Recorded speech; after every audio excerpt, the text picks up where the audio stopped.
and still kick your ass. We're trying to find the Robbie Hummel statue. I wanted to kill you. All right, welcome in another episode of the Goodman and Hummel Pod. Last week, Robbie bailed on me. He was late for tonight. Look at him.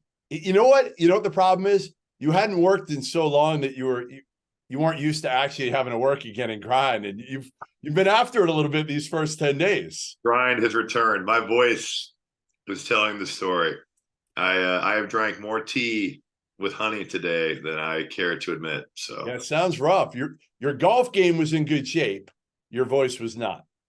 That was the problem. I'm bowling in golf. I'm breaking 80 consistently with my voice. 3 games in 3 days, and going from East Lansing to Sioux Falls to Columbus, Ohio is not easy. Oh, hey, the flight schedules are not easy, I should say. When are you going to be back in West Lafayette? Next. I think soon? I think started end of the month, I think. End of the month there. Will you pick up the shirt and blazer that I left in my closet? Dude, how did you do that?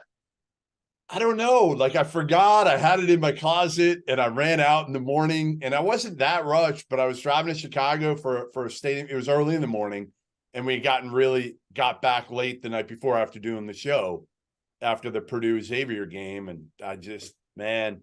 I'll be there the 28th. So otherwise, you know what you have to do now? Have you had to do this?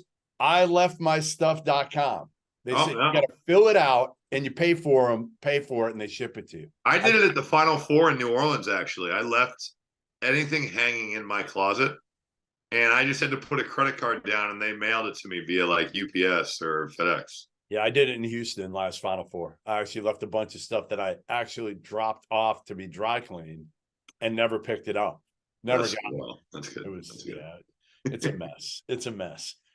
Anyway, I figured tonight, like, I'm drinking a beer on this pod. Nice shirt. Nice shirt. Well, I might, as we're recording this on Sunday night, St. Mary's is down 18 points to Xavier. I mean, Don Miller's doing a good job though. With all the injuries, those guys play hard, man. He always coaches his teams to get those dudes to compete. I might take this shirt and burn it after picking St. Mary's. Please don't. The visual of you taking your shirt off would harm all of our viewership, even if it's their ears. It would torch their ears, even if they're not even watching. By the way, do you want in on the wager that Doster and I have on how far I can throw a football? Are you in? Well, how far are you? How far do you think? If you did over under on how many yards I could throw a football, what would you say? 20 yards. Come on, let's be real. Let's be real here. Like, how much would you be if I said to you 35 yards? How much money would you bet me that I couldn't throw 35 yards? Right. I mean, honestly, if you can't throw it 35 yards, that would be pathetic. Well, I can, but all right, let's go to 40 yards, because 40 yards is pretty, that's a throw. I mean, are you doing like the bomb, like wind up multiple steps? Yeah. I would hope you could throw it 40 yards. I'm not like sprinting from 10 yards. No, like back. Winding up into like the gather steps. Yeah, I'm doing a couple steps into the throw. Absolutely. Yeah. I would say 50 yards. Oh, shit. I wish I could get 50. I'm not getting 50. I think I can get 45. Maybe in my best day, I can get 50. Maybe. What made this bet come about? I don't know. He says I can't do anything. You do too. So I want to see how far I could throw a football. Because I said to him, back when I was in college, I could throw it 60 yards. Legitimately could throw it 60 yards. You sound like the Uncle Rico in Napoleon Dynamite. I could throw a football over that mountains over there. Listen, well, if I could throw a 50 today at 52 years old, which I'm not sure I can throw 50, but I know I can throw 45. I know I can throw 45. I've done it. Dude, you know what this reminds me of? Go ahead. The first game I did this year was Purdue-Sanford, and Bucky McMillan had like his boys with him on the road. It's like one of his good friends and one of his dad's good friends. I think it was the guy that was his dad's friend. I think is a pretty big supporter of Alabama. He's done very well. and I think his friend has too. And they didn't really have an SID, so we just talked to them the whole time. And they were just telling us about like where they'd gone out to eat and where they went out to like have drinks. And like basically that was our scout on Sanford. That was our takeaway from Sanford. That's all you got. Well, yeah, I didn't actually get to talk to Bucky McMillan, which is kind of weird, but whatever. But his friends were cool. His friends were really cool. And at one point, the older gentleman was like, "I'll bet you $100 that I can make a three." And they were out on the court shooting. Did they make one? They were betting lunch, and they were having a great time. Those guys knew how to have fun. Did he make a three? No, he bought lunch. All right. Well, I was hoping you'd go for that I couldn't throw it 35 or 40 yards because if you can't, you're pathetic, dude. Like all I'm saying is, like I want to see. I feel like you have a very inflated self-confidence of your athletic ability, though. No, I'm not saying that. I'm not saying that. But all I'm saying is I think I can throw it 45 yards. I want to see how many yards you can throw it. At least 60. Wow. I can't throw 60 yards. There's no way. Can you throw 50? I think I can get 50. All right. We're going to see in Phoenix. In Phoenix, we're going to get out there. And we're going to see. All right, let's get to it here. You've been trying to avoid talking about the Big Ten for the last at least 7 minutes here. And you are Harry Big Ten. Okay. So what do you have to say to defend your league, Robbie Hummel? What do you have? Purdue's look good. I don't have a defense. I really don't. Michigan State, the loss to James Madison, they did some better things against Duke.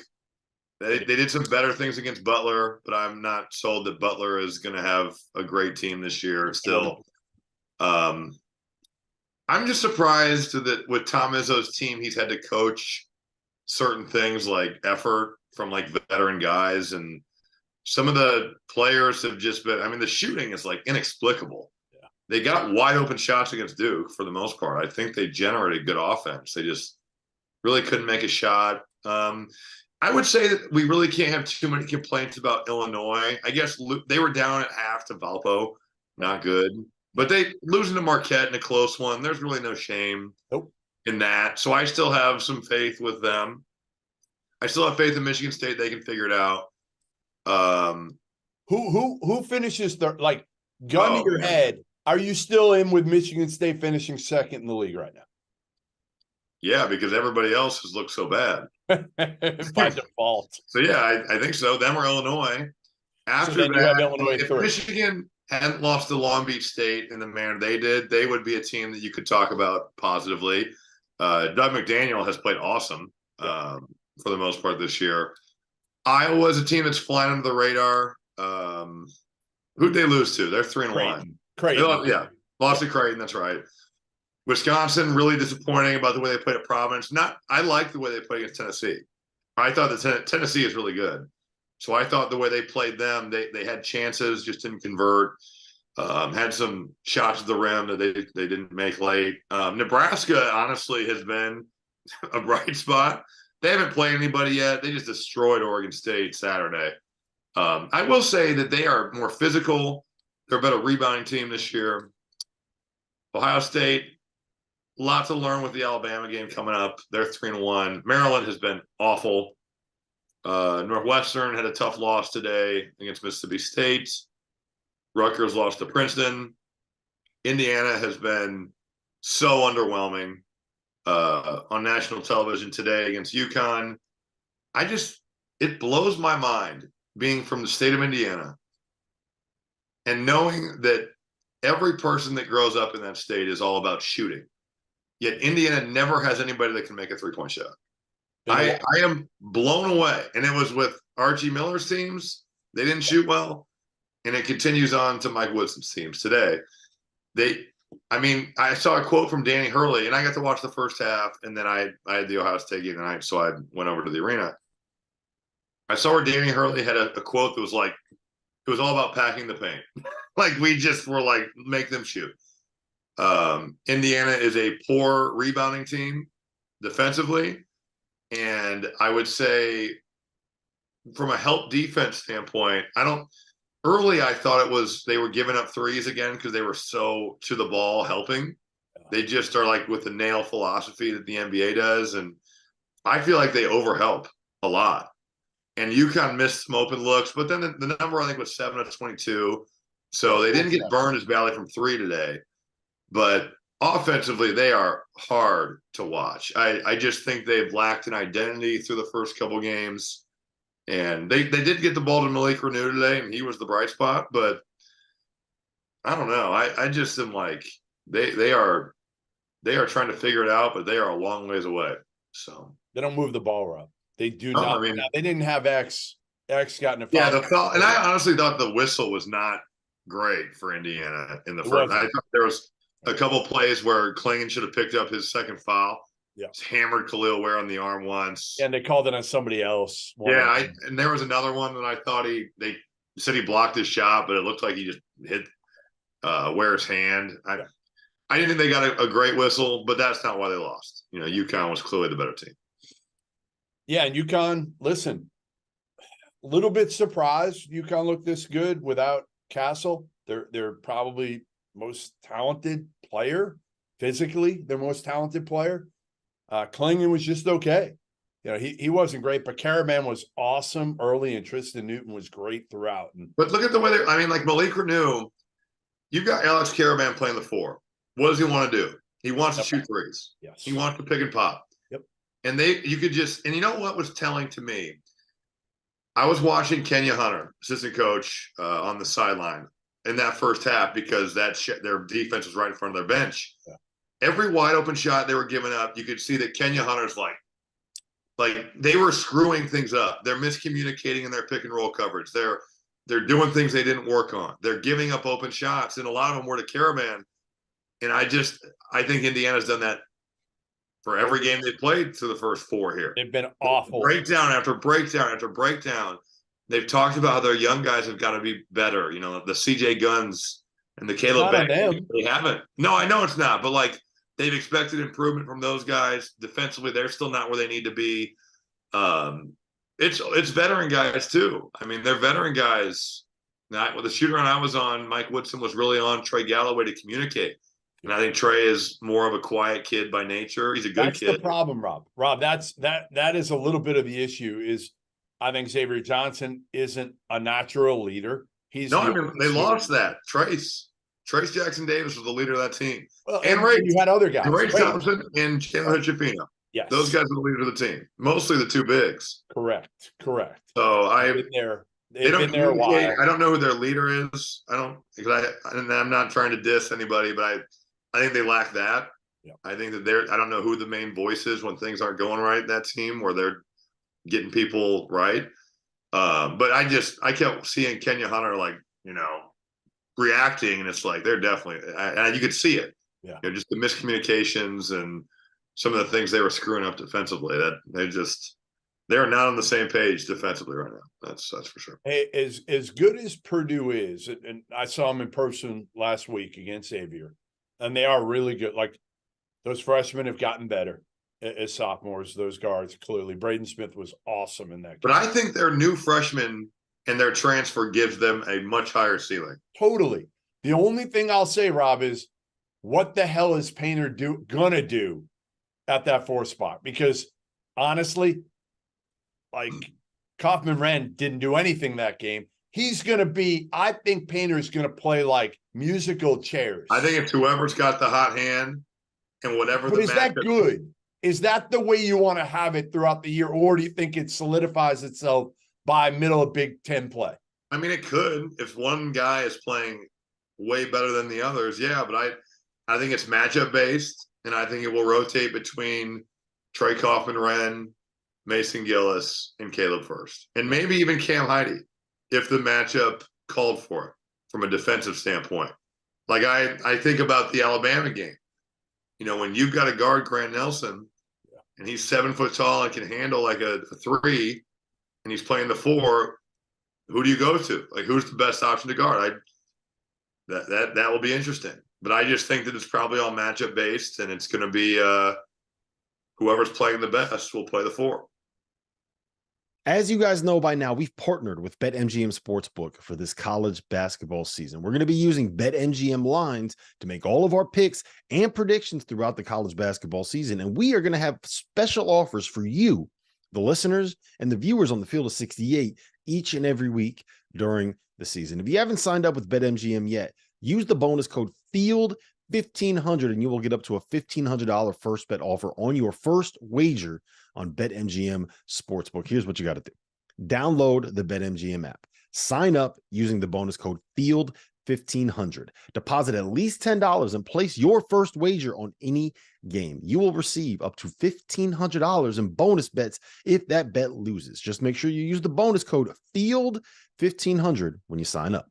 And remember, BetMGM is now available under one wallet in select states. As a New Jersey resident, this is super convenient for me when I have to go cover games in New York or Philly. When crossing state borders, just log into your existing account instead of having to create new accounts in each state that you go to. And most importantly, I got to let you know, we do have some fun stuff coming up for this college basketball season. Bet insurance tokens, college hoops odds boosts, my personal favorite, parlay odds boosts. So download the BetMGM app today.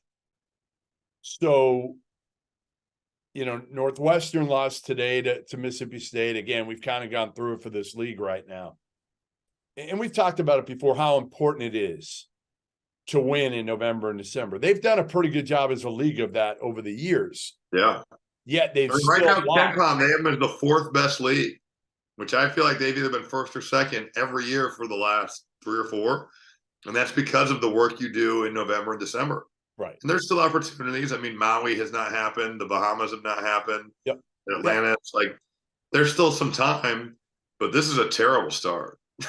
This is a terrible start to just set the tone. I mean, I thought Wisconsin had chances against Tennessee. Ohio State had chances against Texas A&M.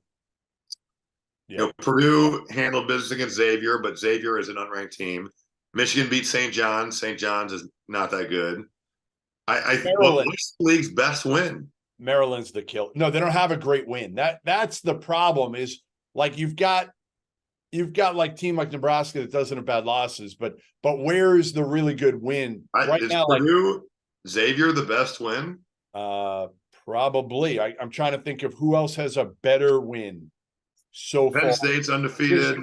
Michigan beating St. John's. Maybe that'll be a good win. Maybe at the end. But Xavier's better than St. John's right now, don't you feel like? Yeah, because they're beating the crap right now out of St. Mary's. So you're probably right. But you're right. They may not have a win against a tournament team, a locked tournament team right now as a league. But I mean, we're still at November 17th. Like, let's pump the brakes on that because there's another month. So I'm going to take out the Christmas break games where no one plays. Teams play good people right after finals, but there's like a week or a week and a half where there's bad games or no games. So there's a month remaining for the Big Ten to get better wins, but there's no sugarcoating this. This is a very, very bad start for the conference. And this is where you make your league resume. And ultimately, yeah, you can still get like 6 teams in, but it's going to be hard to get good. But because teams will beat each other up in conference play because that always happens. Yeah. And the narrative has been for the last 4 years, well, the strength of schedule is so high because of the wins in the non-conference that it really doesn't hurt you as bad. But if you have a bunch of teams that aren't quad 1 games, that's where that hurts you. You need quad 1 opponents. That's where the Big Ten used to just kill it. Yeah. With 14 teams, and you had 11 or 12 quad 1 opportunities due to the road, maybe even 13 at times, So that's. You need Michigan State to win Maui. Bad. Michigan State is not in Maui. Not Maui. They're playing Arizona. I'm sorry. In Palm Springs. Who's in Maui from Purdue is. Purdue is in Maui. See, I don't even know how much that helps, Rob. It helps, obviously, but Purdue's going to be a quality win. But I guess, they got to do well in Maui. What if? The Big Ten needs Purdue to win in Maui. Yeah, they really do. They really do. There's no sugarcoating that. Ohio State plays Alabama. Okay. I think Wisconsin plays Virginia and Arizona still, and Marquette. So they've got opportunities. I mean, the league still has opportunities. It's Of silly. course. You're 10 days in and you don't have a good win. No, I mean, normally you would say the league has some good wins on the resume already, but that's not the case. Purdue over Xavier probably is the best win. All right, so give me your biggest surprise so far this season. It can be a team, it can be a player, whatever. I mean, I already talked about it. I think Michigan State losing first game to James Madison. AJ Hogarth. That's disappointment. That's your biggest disappointment? You said, oh, you're saying surprise for positive. I think you meant surprise for negative. Sorry. Yes. Yeah. Well, do you want to start with disappointments now? Yeah, you're good. You're a negative guy. So we'll start. Sorry, I misunderstood. Yeah, I think that AJ Hogarth has been bafflingly bad at times. I also found it really interesting to see his technical foul with Pierre Brooks and then the way they interacted in the handshake line. Really I didn't see it. What happened? Yeah, like they were jawing on the court, and that's like not uncommon. You know, the competitive juices get going. Hogarth got a check, and then in the handshake line, there was a video on Twitter where like Pierre was dapping up all his old teammates and coaches, and then him and Hogarth just like walked by each other, which not that all teammates always like each other, and that's, you know, and they don't have to. Like, as long as you can learn to play together, that's fine. But it stood out. You know, it stood out. Hogarth has had his role simplified into the extreme by Tom Izzo. Push the basketball, defend, don't play through your jumper, get your teammates involved. Like, that is his job. Yeah. And he has not done a good job at that. He has had moments. I thought against Duke, he actually did get his teammates involved well. He had 8 assists. His jump shot has been awful. He made his first 3 against Butler. The thing about him, though, is that his ceiling is high. We saw him against Kansas State go for 25 and 6 in a Sweet 16 game. He's capable of that, but his floor is low, or his floor is like a wave. You know, his floor is like always moving. That's the floor for AJ Hogarth. Their free throw shooting has been bizarre. Like, Tyson Walker is a good foul shooter, but he has not been this year, while being awesome in every other facet. I worry about them. They don't have a back to the basket presence outside of Malik Hall, whose aggressiveness is like a wave. Like against Duke, you saw him. He is from the jump locked. He is locked in.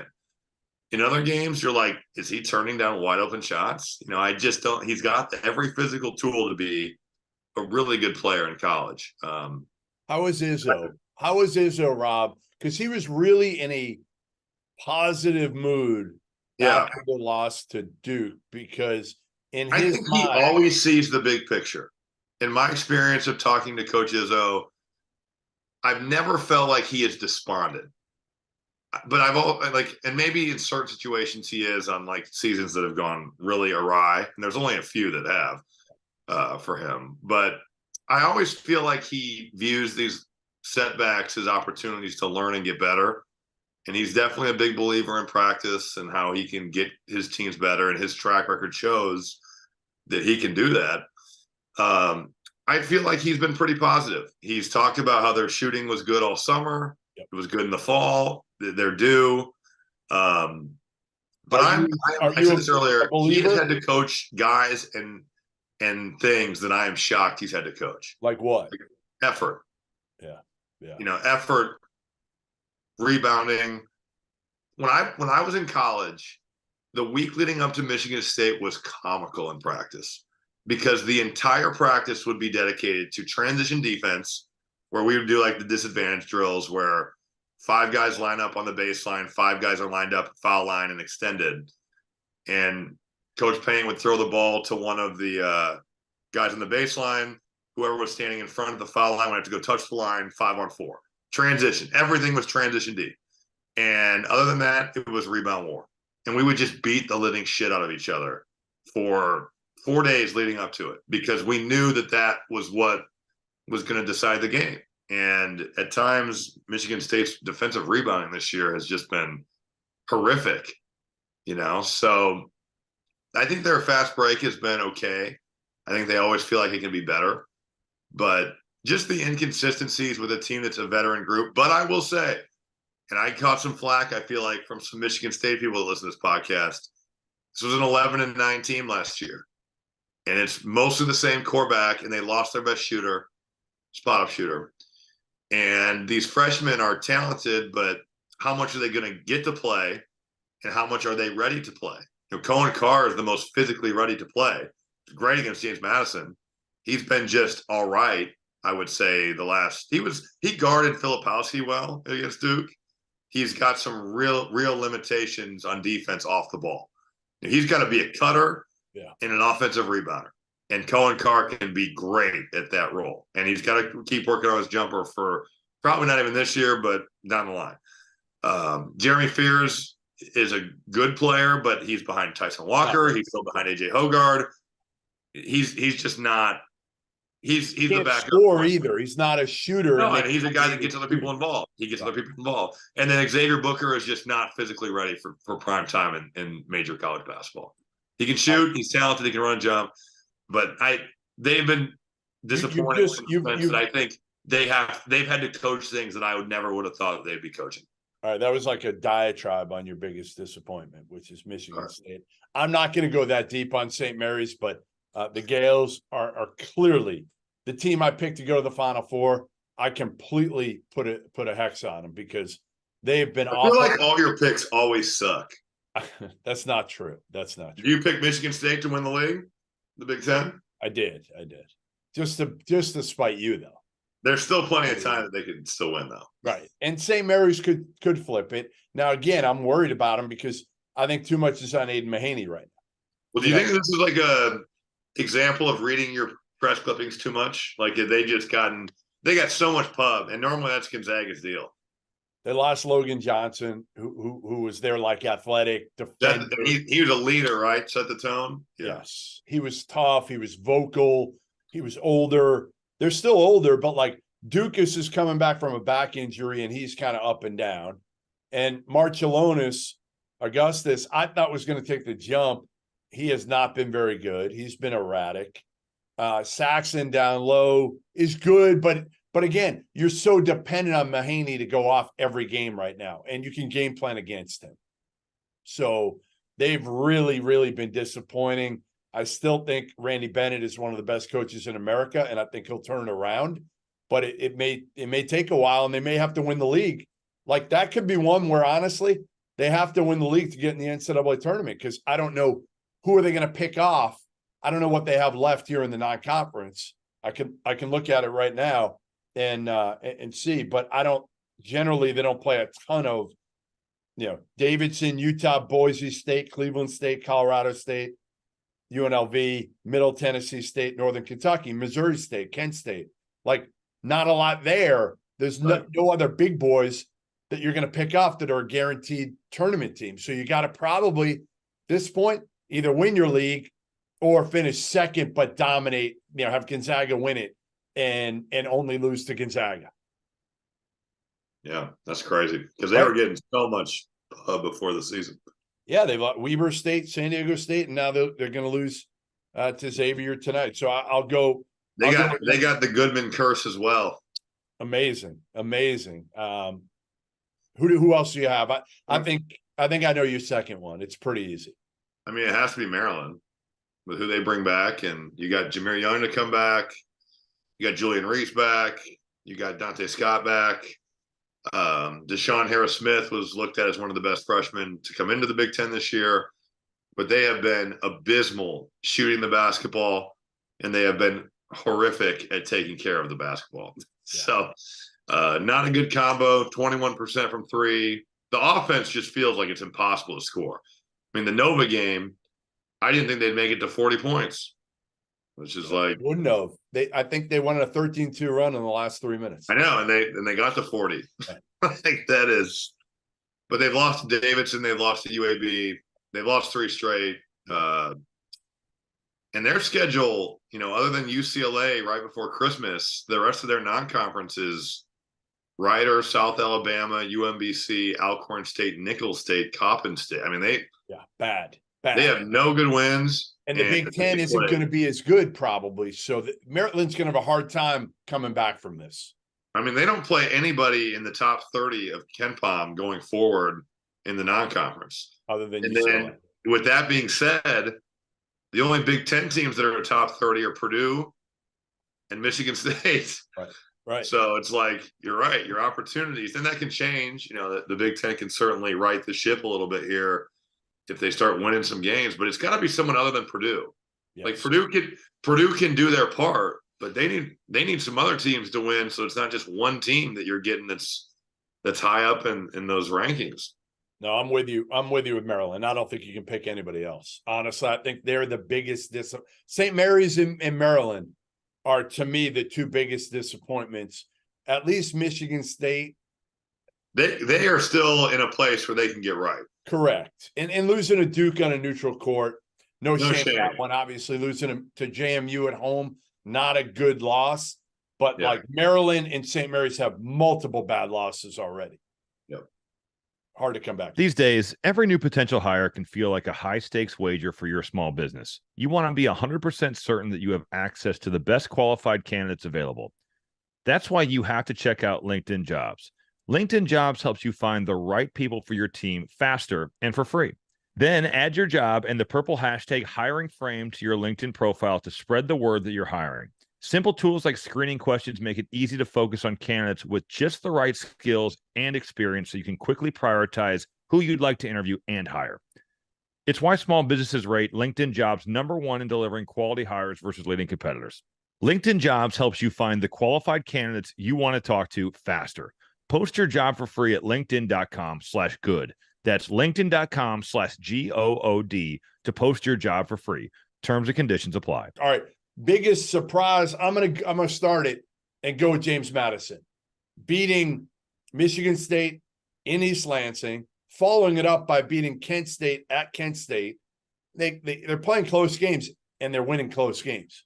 And I got them in the top 20 right now because I think they've earned it. I'm not sure they stay there, but again, what Mark Byington has done with this group is really impressive so far. They're as big a surprise to me as there is in the country so far. They have to be. Yeah. No, what a first week they had. That was crazy. Yeah. I'm going to go your Arizona Wildcats. Yeah. Not because I didn't think they'd have a good year. I did. But they have, to me, the best true road win in college basketball. Yep. I think their personnel, I was so unsure of what Caleb Love would look like. And I think he still has his moments. But for the most part, has tried to play, I think, in what Tommy Lloyd wants him to do. I love Colin Boswell. I thought the toughness that he played with at Duke and the way that he kind of runs the team is pretty impressive. Pelle Larson's just an underrated good player. Garja, he's tough. They play with tempo. They shoot it. They've got size with Ballo. The young kid, Krivas, I thought played really well at Duke. Tough. Just in terms of he's tough and didn't back down to Filipowski. Keyshawn Johnson, just a winner, made plays into that game. So huge opportunity for Michigan State in Palm Springs. They play each other on Thanksgiving. And I'm doing the Purdue game the 16th. That's going to be a war. Yeah, it will. Yeah, it will. That'll be a great game. I'll be there too. Another surprise for me, Kentucky. Yep. I didn't think they'd even be able to play with Kansas that early. No, they showed everybody something that and that's without those bigs that are out. I wonder if they're better without the bigs in a way. I think you need one. But with Hunter, right? Hunter was eating them alive. He was, but I'll tell you what, they were so athletic, they made it really difficult for Hunter defensively because they were attacking him. But you'd probably like the option, if you've got a big 7'2" guy that's just murdering you, to say, you know what, we need to throw somebody out. We can always go back to being small, but we don't have the option to go big right now. No question. No question. You'd love to have one of them. I'm not sure all three bigs is what you want, because right now, and you can tell me about this, because I feel like in a way it's an advantage sometimes to play 8 guys and they all know they're going to play, Rob. Yeah, I mean, 10 can get to the point where guys aren't getting enough run to actually be productive. And are they upset? Are they going to be a locker room issue potentially? If you're taking minutes away from a guy who got him earlier in the season, you're adding 2 bigs, you're starting to play, some big lineups, And somebody's going to be affected by that that's getting 25, 28 minutes a game right now. Yeah. You know what I think has been impressive about Kentucky is that they're playing so fast on offense and not turning it over. Amazing. I mean, they are flying. Yes. And you mentioned the athletes. They shot it pretty well. I like what I've seen from Kentucky so far. Reed Shepherd. I like Reed Shepherd. When I've seen him for a couple of years on the circuit, and I liked him a lot. But I didn't know if he'd be this good because I didn't know if he'd get the opportunity. I just didn't know Cal would play him this much. But again, part of it. Don't you feel like he just knows how to play? Fuck yeah. Yes. He just knows what's going on. And that is moves the ball, Rob. You got some skill and you know what's going on. He moves the ball. The other guys are not ball movers. They're scorers. Dillingham is electric, man. He is so fast. His quickness, his burst. I loved him on the circuit.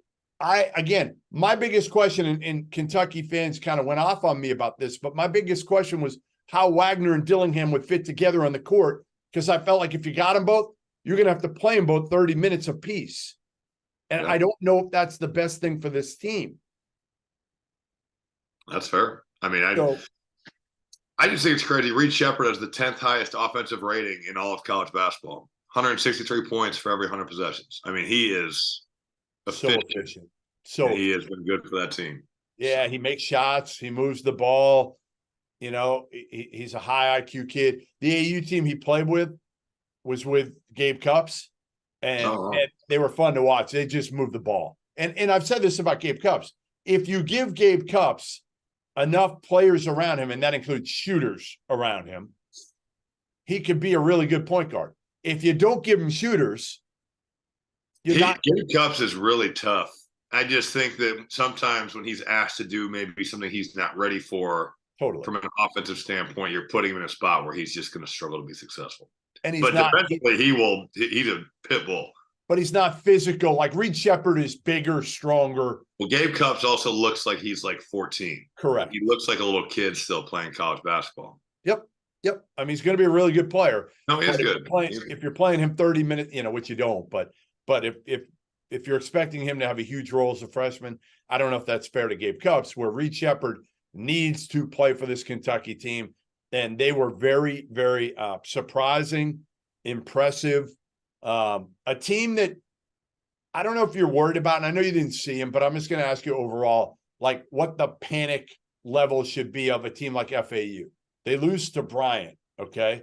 And they've got a really tough schedule coming up. We're going to be down. We're going to see him in a couple of weeks down at the Field of 68 Invitational or tip-off, whatever it's called. I should know the name, but down in Boca with Liberty and Charleston. And then they go and play Illinois at the Garden in the Jimmy V after that. They play Arizona. They've got a gauntlet of a schedule. Now, Elijah Martin has been hurt most of the preseason with a stress fracture. He's been awful so far this season. They couldn't score at all against Bryant. 52 points. They didn't come out. And I wonder if they just overlooked them. I mean, that could be. You go to the Final Four, and you've been reading your press clippings all summer long. That's fair. They lead the country in minutes continuity, like minutes back. They're number one. They've got everybody back.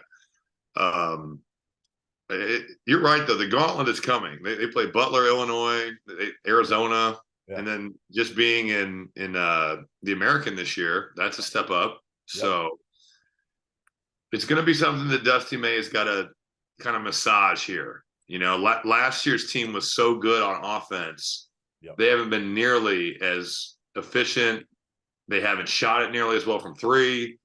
They just haven't looked like the same team in terms of scoring. So we'll see how he kind of navigates that. And Elijah Martin's a big part of that. There's not many dudes at his size that can do what he can do in college hoops. So they can certainly get right, and they're going to have opportunities to do so. And I talked to both of them, like they're workers, Jonell Davis and Elijah Martin. I talked to both of them a couple times during the summer. And you know where Jonell Davis is from? Where? Northwest Indiana. That's Of course he works. So I think they got it. I asked them, I said, like, are you guys wrapped up in NIL? Have you been away from the team? They were both like, no. We've been in Boca a lot. It's not like we've been running around all summer. I don't think they had the same opportunities that like Carolina had 2 summers ago with Right. Baycott and Caleb Love and some of those kids. They weren't at the same level. Carolina's at a different level. Well, yeah, I mean, look at the universities and the programs. Right. So I don't think it's that. I think with Elijah Martin, it's simply that he's not healthy and working his way back.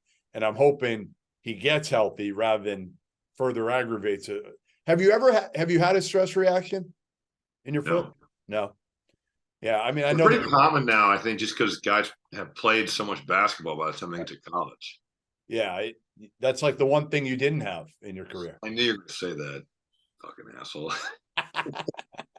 By the way, I can speak about back injuries, knee injuries. I was going through some stuff today. And this is what I found. Look at that. Look at that guy. What a handsome guy. The generic jersey from the USA Olympics photo shoot in LA. What is this? Man, you still do you have nightmares from letting your country down? No, I don't. I don't have nightmares. I am okay with it. It was an unfortunate deal. It's a 10-minute game. I wish there had been continuity of the team that won the World Cup and would have gotten to play. I look at, you know what, and this is not a good comparison. Hey, go ahead. But remember Michael Jordan's quote when he said we have earned the right to play until someone has beat us? Yeah. That's the way I feel about that. We had won the world. We were the world champs. Let that team run it back. Way to compare yourself to Michael Jordan. Well, he's, boyhood idol, so I had to. All right. There you have it. I've got one more team. Oh, you do? You have one more team. That's right. Go ahead. Yeah. Draft me. I'm going to go with not even a team, but a facet of a team. Okay. I'm going with the Tennessee offense because last year we watched a lot of bad offense. Bad. And in 3 games, granted, it's against Tennessee Tech, Wisconsin, which is impressive at the Kohl Center to do this because of the tempo that they're known to play at, although they are playing a little bit faster this year. And Wofford, they have scored 80 in every game. Dalton Connect is a beast on offense. Now, I think Rick Barnes would like him to guard a little more. I think he would prefer that. But you know what? It's a good trade-off for Tennessee. Well, I know they'll guard. I know that they're, as a unit, they will guard. Dalton Connect may have some shortcomings there, but they need some offensive firepower. Yeah. And with him and Jordan Gainey transferring in, those 2 guys have been a real shot of life. Ziegler is getting back to being healthy. Vescovy was kind of banged up, but they've been like, I know they'll guard. If their offense is even serviceable, they will be. I picked them to go to the Final Four when we did that, but I've been really impressed with the way that they have looked on offense. All right, there you have it. Go take off your tie, loosen up a little bit, get some rest, drink some more tea, have a lozenge or something, and you'll feel better in the morning because your voice sounds like it's been through hell, like a living hell right now over the last 10 days. It's the grind. The grind is here, Robbie. The grind is here. And you know what? For the next 5 months, you're going to have to actually work again. No, it's tough. It is tough. It is tough. We don't all get to just go to the good games and sit at home on our throne and watch, so. Hey, I got to grind it and go to Boca Raton in about 10 days for 3 days. That sounds tough. So I'll see you on the beach, or at least you'll see me on the beach in about 10 days. But don't worry, I'm not taking off my shirt. We'll see you next week. Goodman and Hummel Pod. Thanks for joining us. And again, Big Ten. Let's hope the Big Ten, we're not calling it the Little 10 soon. We'll see you. Goodman and Hummel Podcast, and we got Robbie Hummel. I'd known you since you were a kid. I could blow my knee out, both knees, and still kick your ass. We're trying to find the Robbie Hummel statue. I wanted to kill you.